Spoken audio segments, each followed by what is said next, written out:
Hello, तर आज आहे आयन पप्पांची 26th वेडिंग अॅनिव्हर्सरी. मग काय आज पण सेलिब्रेशन होणार, म्हणून मग आम्ही निघालो होतो सेलिब्रेशनचं सामान आणायसाठी. आणि मी गाडीमध्ये बसली आणि गाडीची चाबी बाहेरच ठेवली होती. जेव्हापासून मला गाडी चालवता येते तेव्हापासून ऋषी साईडला मस्त निवांत बसतो आणि मला गाडी चालवायला लावतो. तर सर्वात आधी आम्ही फुलांच्या दुकानावर गेलो आणि हार बनवायला टाकले.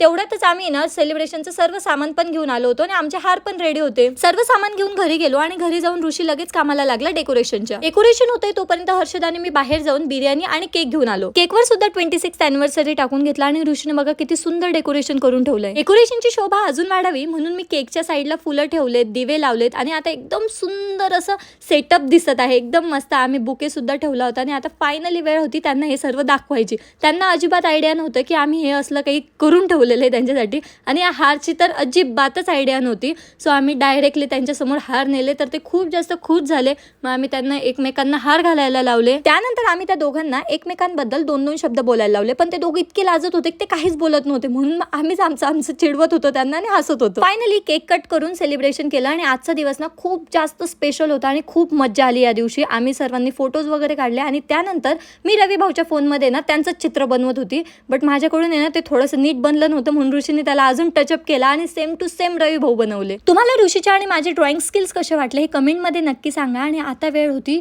झोपून राहायची कारण की खूप जास्त लेट झालेला आहे. भेटत नेक्स्ट ब्लॉगमध्ये. Bye bye.